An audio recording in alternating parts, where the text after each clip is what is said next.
I'm not gonna lie to you. If it feels like the YouTube algorithm is ignoring your smaller YouTube channel, that might be because it actually is. But there is also a simple way that you can address this. We wanted to find the ultimate answer to why channels feel like they get stuck in the land of no views. So we went straight to the source. Oh my gosh, the algorithm changed. I'm not getting as many views. That's Todd. He works at YouTube and he knows the YouTube algorithm like the back of his hand. He's also, friends with Mr. Beast. So if there's anybody that knows how to get on the good side of the YouTube algorithm, it's gonna be Todd. Todd actually gave us 5 YouTube insights that you're not gonna hear on any other YouTube algorithm video. It was his last tip that especially threw me off, so trust me here. Watch these tips and watch them in order if you want your small channel to turn into a big one. Choose to ignore these tips and the YouTube algorithm may just keep ignoring you. So let's get into it. Here's what creators have gotten wrong about the YouTube algorithm. The main job of the algorithm is to serve the user when they show up. A lot of creators think about things from the creator perspective. Oh, well, I make a video and then YouTube pushes it out to a bunch of people. For the most part, recommendations and search don't get pushed out. They get kind of pulled from viewers. So in other words, it's the YouTube viewer that actually gets to summon the YouTube algorithm. But if that's the case, how can you as a creator make sure that your video is the one to show up? We use the watch history as probably the most important signal that we know about a viewer to figure out what they might want to watch next. And here we're actually getting a little bit closer to that answer. It is watch history that you need to be worried about. If you want your videos to be pulled by the YouTube algorithm, then you need to get into somebody's watch history. As we know, that's easier said than done. Now, if you already have a few subscribers, there's a good chance that they are the ones to watch your videos and therefore you end up in their watch history. But what if you're starting at 0 and the algorithm has no idea who best to pair your videos with in the first place? When we have absolutely no behavioral data, we're going to probably rely more on the metadata, the data that we have in terms of the title and the description.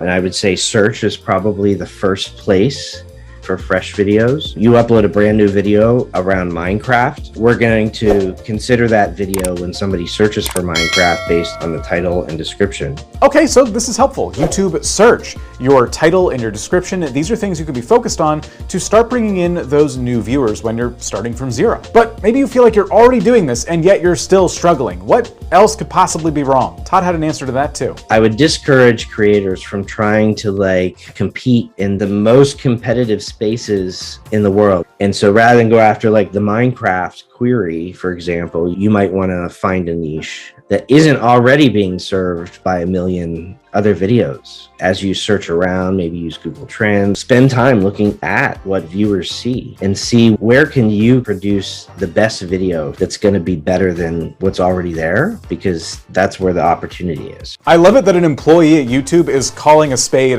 here. YouTube is inherently a competitive space. At the end of the day, your success on YouTube is going to depend on you making videos that stack up against the competition you have. And it would be so nice if our high quality videos that we make could compete in any niche on YouTube, but that's just not how it works. So as a creator, you need to be really thoughtful and strategic about which niche on YouTube you decide to enter into. But there was something else that Todd said that caught me completely by surprise. I wouldn't rely entirely on YouTube as the only way to drive attention to your content. Identifying other places where your content might be relevant could be everything from Facebook groups, Discord servers, Twitter, etc. Seed your video in places where you are going to get some watch history and kickstart that signal. Todd is debunking a huge myth here. Contrary to popular belief, you actually should be promoting your small videos on other platforms outside of YouTube. Now, obviously that doesn't mean you should go around to every subreddit and Discord server you find and just spam your video links all over the place.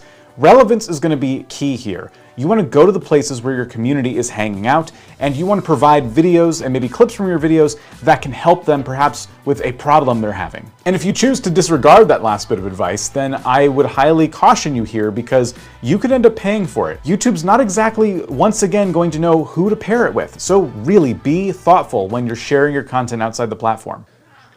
Gotta work.